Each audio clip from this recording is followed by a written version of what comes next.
সুন্দর একটা বড় চামড়া দিয়ে, যেই চামড়ার মধ্যে কোনো জোড়া নাই, চামড়ার মধ্যে কোনো জোড়া নাই, জোড়াবিহীন চামড়া দ্বারা হাজারো গুণে ভরা, হাজারো গুণে ভরা এমন একটা চামড়া দিয়ে আপনার এবং আমার শরীরটাকে ডেকে দিলেন। আল্লাহু আকবার। বান্দা চিন্তা করেছে, বান্দা যদি পৃথিবীতে যায়, তার শরীরে যদি চামড়া না থাকে, তার শরীরে যদি চামড়া না থাকে, এই শরীরের মধ্যে পচন ধরে যাবে, পচন ধরে যাবে, পচন ধরে যাবে। একজন মানুষ যদি হাত এবং পা কেটে যায়, এই মানুষটাকে এই পচনটা শুকানোর জন্য, কাটা জায়গাটা শুকানোর জন্য বিভিন্ন ধরনের অ্যান্টিবায়োটিক ওষুধ খাওয়ানো লাগে, ঠিক কিনা? সুতরাং আল্লাহ সুবহানাহু ওয়া তাআলা চিন্তা করলেন, আল্লাহ সুবহানাহু ওয়া তাআলা তার আপন কুদরতে আপনার এবং আমার দেহটাকে হাজারো গুণে ভরা, লাখো গুণে ভরা একটা চামড়া দিয়ে আপনার এবং আমার শরীরটাকে ডেকে দিলেন। আল্লাহু আকবার। আপনার শরীরের মধ্যে যে চামড়াটা দেওয়া হয়েছে, চামড়াটা বিভিন্ন জায়গায় বিভিন্ন গুণ আছে। কপালের চামড়া যেরকম, পিঠের চামড়া একরকম না, হাতের তালুর চামড়া একরকম, পায়ের তালুর চামড়া একরকম, বুকের চামড়া একরকম। আপনি শীতকালে সব মানুষ দেখবেন বুকের মধ্যে আজা দিয়ে ধরে রাখে, বুকের মধ্যে একটু শীত বেশি, ঠিক কিনা? আবার আপনি দেখতে পান মুখের মধ্যে শীত কম। আল্লাহু আকবার। মুখের মধ্যে এত শীত নাই, বুকের মধ্যে আল্লাহ সুবহানাহু ওয়া তাআলা যত শীত দিয়েছেন। একজন শিশু নবজাতক বাচ্চা যখন নিউমোনিয়া চলে আসেন, হাসপাতালের মধ্যে বাচ্চাটাকে ভর্তি করে রাখেন, ওই ভর্তি করে রাখা অবস্থায় তার সারা শরীরটাকে ডেকে দেওয়া হয়। মা তার কাছে কাছে থাকে, সবসময় তাকে আগলে আগলে রাখে, সারা শরীরটাকে ডেকে দেয়, কিন্তু তার মুখটাকে ঢাকা হয় না, মুখটাকে কিন্তু খোলা রেখে দেয়। আল্লাহু আকবার। এই মুখটা খোলা রেখে বোঝানো হয়েছে সারা শরীরের শীত যেমন লাগে, মুখের মধ্যে এমন শীত লাগে না। এই যে চামড়ার একটা গুণাগুণ আল্লাহ তাআলা দিয়ে দিলেন, এই যে হাতের চামড়াটা লংজিভিটি দিয়েছেন, এই চামড়াটা যদি ক্ষয়ে যাইতো, তাইলে আপনার এবং আমার হাত কাজ করতে করতে হাত এখানে চলে যাইতো। আপনার আমার আল্লাহ, আমার আল্লাহ, আমার আল্লাহ, দয়া করে মেহেরবানি করে, দয়া করে মেহেরবানি করে আপনাকে এবং আমাকে হাজারো গুণে ভরা চামড়া দিয়ে শরীরটাকে ডেকে দিলেন। পায়ের নিচের যে চামড়াটা মানুষ যদি ক্ষয় যাইতো হাঁটার কারণে, একটু চিন্তা করে দেখেন কত বছর হেঁটেছেন, কত বছর হেঁটেছেন, কত বছর হেঁটেছেন, কত জায়গা দিয়ে গিয়েছেন। এই চামড়াগুলো যদি ক্ষয় হয়ে যাইতো, একদিন আপনার এই শরীরটাই শেষ হয়ে যাইতো। কিন্তু আল্লাহ সুবহানাহু ওয়া তাআলা আপনাকে এবং আমাকে মায়া করে চামড়াটা, পায়ের নিচের চামড়াটা এত শক্ত করে দিলেন, এত শক্ত করে দিলেন, এত শক্ত করে দিলেন, চামড়াটা ইচ্ছা করলো ক্ষয় হয়ে যায় না। এই লংজিভিটি আল্লাহ সুবহানাহু ওয়া তাআলা আপনাকে এবং আমাকে দান করেছেন। সেজন্য মন থেকে মন থেকে মন থেকে আল্লাহকে একবার শুকরিয়া জানান। সকলে বলেন আলহামদুলিল্লাহ। গলা ছেড়ে দিয়ে আবার বলেন আলহামদুলিল্লাহ। এভাবে আপনাকে এবং আমাকে মায়ের পেটের ভিতরে আল্লাহ সুবহানাহু ওয়া তাআলা বড় করতে শুরু করে দিলেন। আস্তে আস্তে বড় করলেন। আমার শরীরের ভিতরে যা উপাদান দরকার, সবগুলো উপাদান দিয়ে আল্লাহ সুবহানাহু ওয়া তাআলা আপনাকে এবং আমাকে সাজালেন। এবার প্রশ্ন হলো, এই পৃথিবীতে যখনই আসলাম, আসার পরে আমি আল্লাহকে ভুলে গেছি যে আল্লাহ আমার মায়ের পেটের ভিতরে এত সুন্দর করে আমাকে বানানোর কাজে সময় দিলেন। আপনি এবার বলেন তো, এই বানানোর পেছনে আপনার পীরের অবদান কয় পার্সেন্ট অবদান আছে কিনা? আপনার পীরের অবদান আছে? কথা বলেন না কেন? পীরের অবদান আছে? আপনার নেতার অবদান আছে কিনা? আপনার দলের অবদান কয় পার্সেন্ট? আপনার নেতার অবদান কয় পার্সেন্ট? আপনার বাড়ির মানুষের অবদান কয় পার্সেন্ট? আপনি যার পরামর্শে উঠেন এবং বসেন, যার পরামর্শে আপনি চলাফেরা করেন, তার অবদান কয় পার্সেন্ট? পৃথিবীর কোন মানুষের অবদান নাই, পৃথিবীর কোন মানুষের অবদান নাই, পৃথিবীর কোন মানুষের অবদান নাই। একমাত্র শুধুমাত্র কেবলমাত্র 16 আনা অবদান হচ্ছে আল্লাহর। সকলে বলেন আল্লাহ। আরেকবার বলেন আল্লাহ, আরেকবার বলেন আল্লাহ। আপনার এবং আমার এই সৃষ্টির পেছনে 16 আনা অবদান কার? আবার বলেন কার? সুতরাং 16 আনা গোলামি হবে কার? আমরা কারো দাসত্ব এবং গোলামি করবো না, ঠিক কিনা? রাজি আছেন সকলে? আমরা যেহেতু 16 আনা আমাদের সৃষ্টির পেছনে অবদান আল্লাহ সুবহানাহু ওয়া তাআলার, সুতরাং 16 আনা দাসত্ব এবং গোলামি হবে আল্লাহ। আমরা কারো দাসত্ব এবং গোলামি করতে রাজি নাই। আপনি এখন মাজারে দৌড়ান, আপনি মাজারে সেজদা দেন, এই কপালে যে সুন্দর চামড়াটা আল্লাহ সুবহানাহু ওয়া তাআলা দিয়েছেন, এই কুদরত কিন্তু আল্লাহর। কিন্তু আপনি মাজারে সেজদা দেন, আপনি বটগাছের নিচে সেজদা দেন। ও যুবক, ও যুবক, তোমাকে হাতে ধরি পায়ে ধরি বলে যাই, তোমার এই সুন্দর দেহের পিছনে, তোমার এই সুন্দর দেহের পিছনে একমাত্র অবদান, শুধুমাত্র অবদান, কেবলমাত্র অবদান আল্লাহর। কিন্তু এই আল্লাহকে আমরা বলে যাই, পৃথিবীতে যখন আমরা আসলাম, আস্তে আস্তে বড় হইলাম, আমি কথাটাকে সংক্ষিপ্ত করছি, আমরা কিন্তু আল্লাহকে বলে যাই, পৃথিবীতে আসার পরে আল্লাহকে আমরা সেজদা দেই না। আল্লাহকে সেজদা দেওয়ার জন্য মুয়াজ্জিন প্রতিদিন মসজিদে ডাকে, প্রতিদিন হাইয়া আলাস সালাহ, হাইয়া আলাস সালাহ বলে আপনাকে এবং আমাকে ডাকে, কিন্তু আমরা একদিনও সাড়া দেই না। এমনও আল্লাহর গোলাম পাওয়া যায়, এমনও আল্লাহর গোলাম পাওয়া যায়, বছরের পর বছর চলে যায়, মসজিদে আসে না। ও গোলাম, ও যুবক, তুমি কি একবার চিন্তা করে দেখেছ তোমার এই সুন্দর সৃষ্টির পেছনে একমাত্র অবদান কার? যে আল্লাহ তোমাকে অবদান করলেন, তোমার তো উচিত ছিল সেই আল্লাহকে সেজদা দিয়ে শুকরিয়া জানানো। কিন্তু পৃথিবীতে আসার পরে আল্লাহকে আমরা সেজদা দিয়ে শুকরিয়া জানাই না, বরঞ্চ আমরা বাহাদুরি দেখাই, বাহাদুরি দেখাই।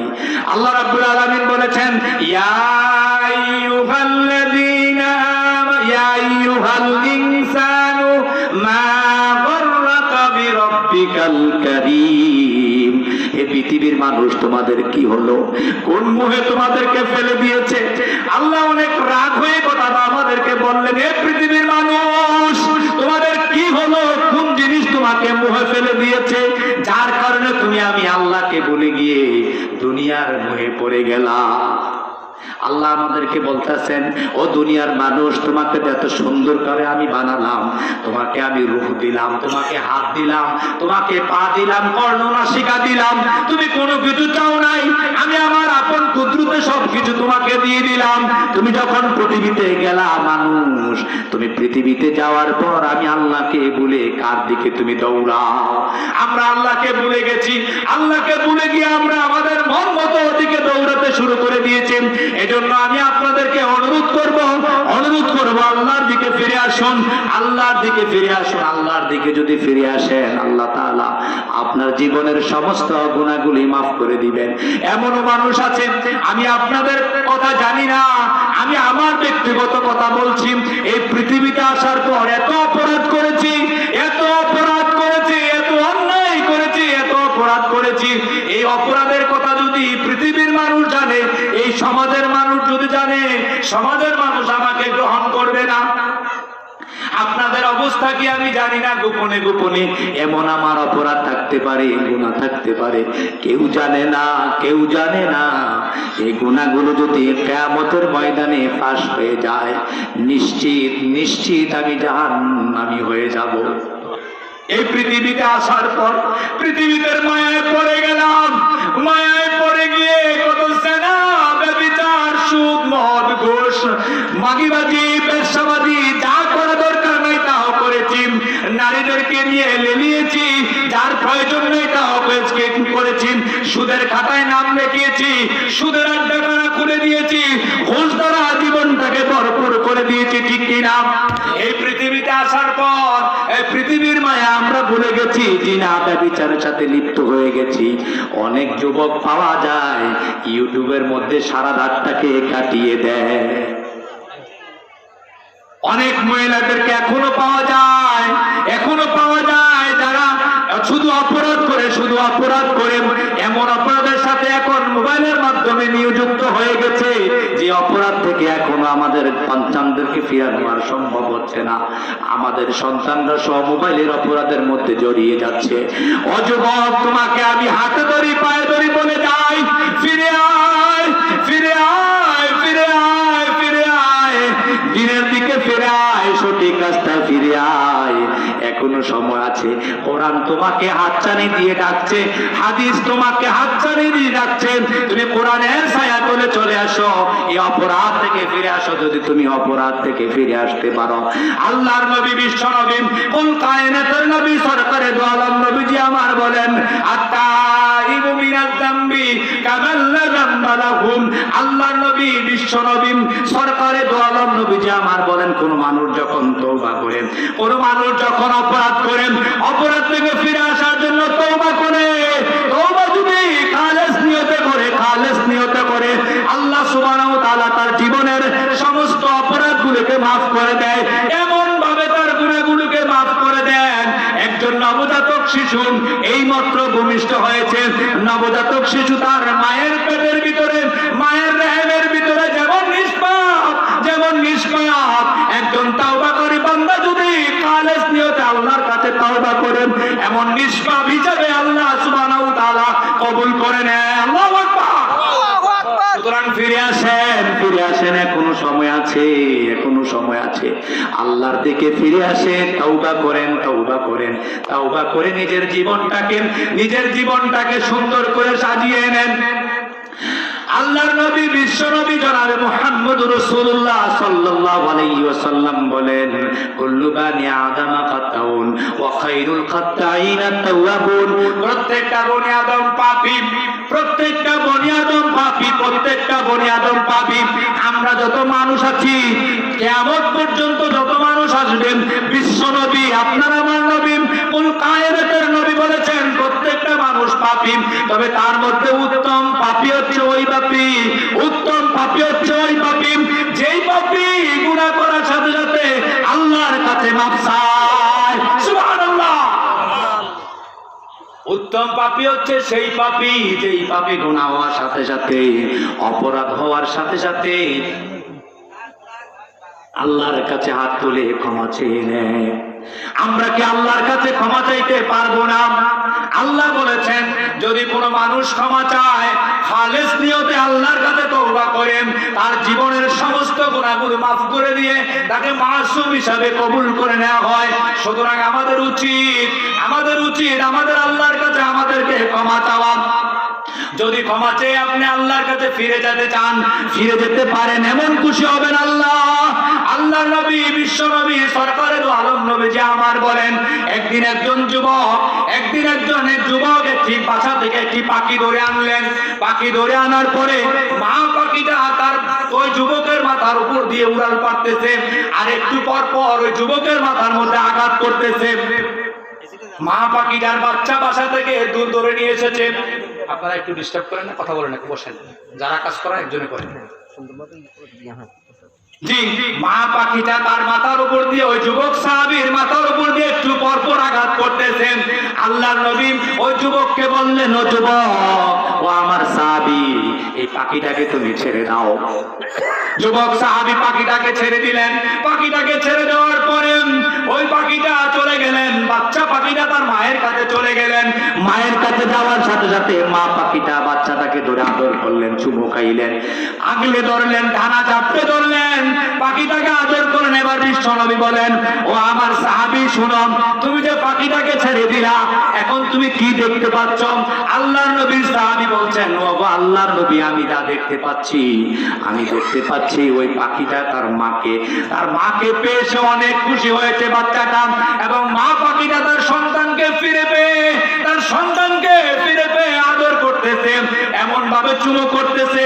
এবার সাহাবীকে জিজ্ঞাসা করলেন, আল্লাহর নবী, ও আমার সাহাবী, যুবক সাহাবী, তুমি শোনো, তুমি যে দেখতে পাইলে আদর করতেছে, আদরের পরিমাণটা কেমন, তুমি একটু বর্ণনা করো। আল্লাহর নবীর যুবক সাহাবী বর্ণনা করছেন, ও গো আল্লাহর নবী, আমি তো পাখির ভাষা বুঝি না, আমার কাছে যতটুকু মনে হচ্ছে আসমানের নিচে জমিনের উপরে এর চাইতে আর আনন্দের কোনো বিষয় হতে পারে না। একজন মা যদি তার সন্তান হারিয়ে ফেলে, এই হারানো সন্তানটাকে ফিরে পেলে, এর চাইতে বেশি একজন মায়ের জন্য আর খুশির খবর হতে পারে না। আল্লাহু আকবার। এবার আল্লাহর নবী মুখ খুললেন। আল্লাহর নবী বললেন, ও যুবক, তুমি শোনো, ও আমার সাহাবী শোনো, কোন গুনাহগার বান্দা যখন অপরাধ করতে করতে মায়ুস হয়ে যায়, অপরাধ করতে করতে যখন শেষাংশে চলে যায়,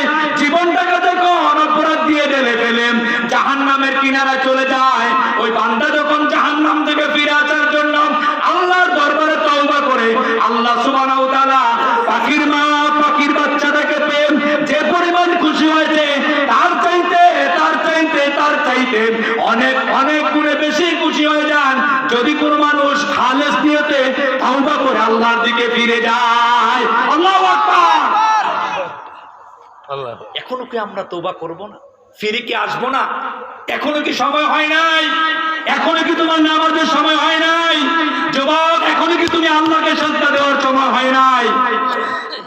কুরুনের ভাইদেরকে বলবো, এখনো কি সময় হয় না? তুমি আল্লাহকে ডাকা, আল্লাহকে ডাকো, আল্লাহকে সাজদা করো। আল্লাহর নবীর একজন সাহাবী, একদিন আল্লাহর নবী সকল সাহাবীদেরকে নিয়ে কথা বলছিলেন। এক পর্যায়ে তাওবার কথা এসেছে। তাওবার কথা আসার পরে আল্লাহ নবী সাহাবীদেরকে বুঝালেন, ও আমার সাহাবীরা শোনো, তুমি দূরদেশে কয়েক মাসের সফরের জন্য তুমি যাবে। যাওয়ার জন্য তুমি একটা ঘোড়া বাহন রেডি করেছো। বাহনের মধ্যে পানি, খাদ্য, দ্রব্য যা প্রয়োজন সফরের জন্য, 3 মাস 4 মাস সফরের জন্য যা খাবার প্রয়োজন সবগুলো খাবার তুমি বাহনের মধ্যে নিয়ে নিয়েছ। কয়েক দিনের রাস্তা, কয়েক মাসের রাস্তা পরিমাণ তুমি দূরে যাবে। যখন তুমি কয়েকদিন চলে গেলে, কয়েকদিন যাওয়ার পর এক মরুভূমির কাছে তুমি গেলেন, তোমার ক্লান্তি পেয়েছে, তুমি একটা বিশ্রাম করার জন্য চিন্তা করেছো। বিশ্রাম করার জন্য তুমি এক জায়গায় শুয়েছো, ঘোড়াটাকে এক জায়গায় রেখে গেছো।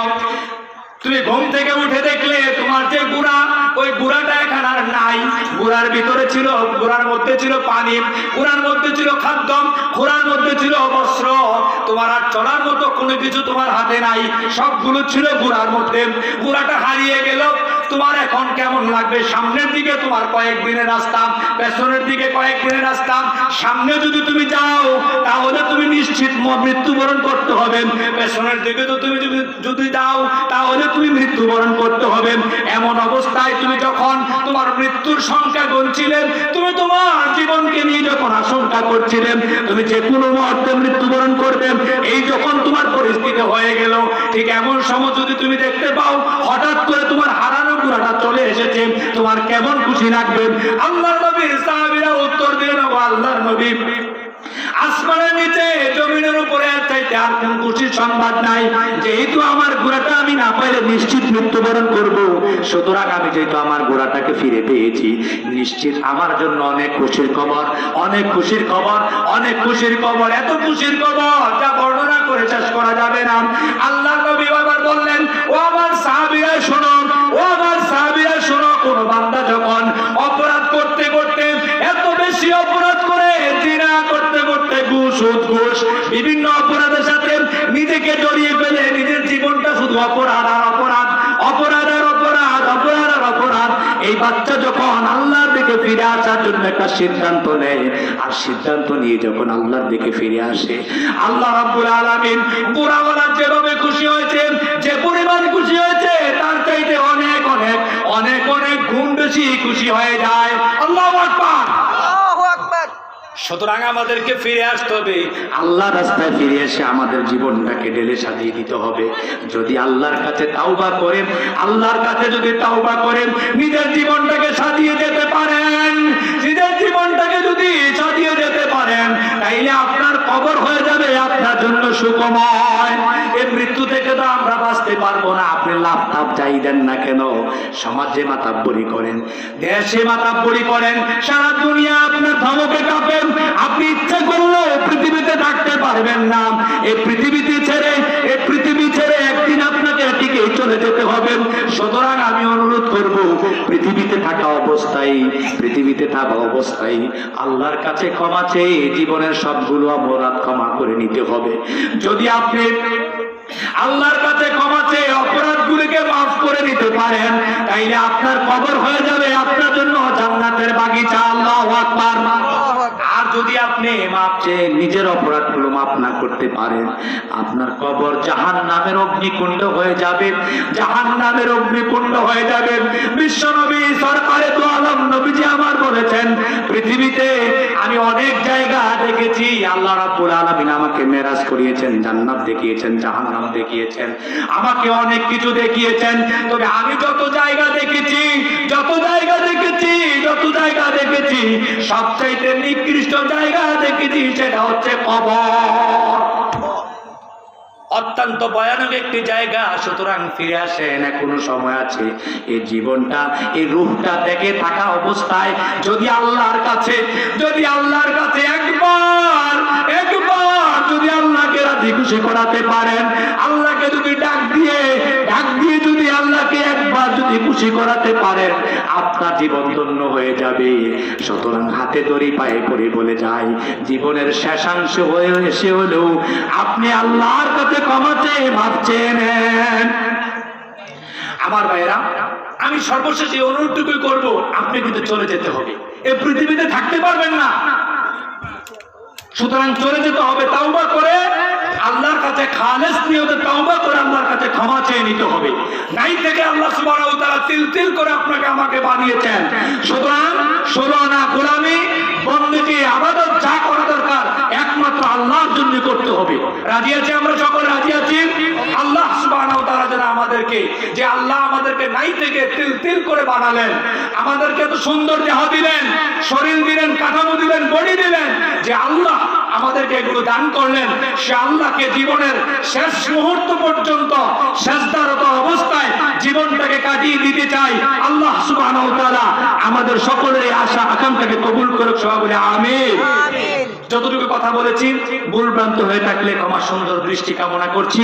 আবারও দেখা হবে, কথা হবে, এই আশাবাদ ব্যক্ত করে আয়োজকদেরকে ধন্যবাদ জানিয়ে, আমার শ্রদ্ধেয় বড় ভাই মিজান ভাইকে ধন্যবাদ জানিয়ে, সময় করে দেওয়ার জন্য, সুযোগ দেওয়ার জন্য সকলকে আন্তরিক শুভেচ্ছা মোবারকবাদ জানিয়ে আমি আমার আলোচনা এখানে শেষ করছি। হাযা মা ওয়াল ইলমু ইনদাল্লাহ, আলাইহি তাওয়াক্কালতু ওয়া ইলাইহি উনীব।